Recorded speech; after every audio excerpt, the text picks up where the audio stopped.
This is Samsung Galaxy A54 5G, and today I would like to demonstrate that you can activate the keyboard clipboard on this device. So to start, you will need to launch the keyboard itself. Then we gotta go for the keyboard settings page, which we can either do from the general settings app by launching settings, going for general management, then Samsung keyboard settings.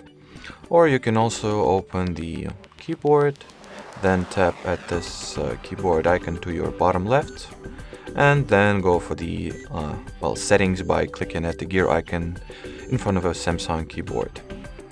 Once at the Samsung keyboard page, make sure to enable the keyboard toolbar toggle. And now once I will launch the keyboard again, you'll see that this little toolbar at the top appears, which contains the icon for the clipboard. And by tapping on it, you can open the clipboard page. So that will be it for today, guys. Thanks for watching, and bye bye.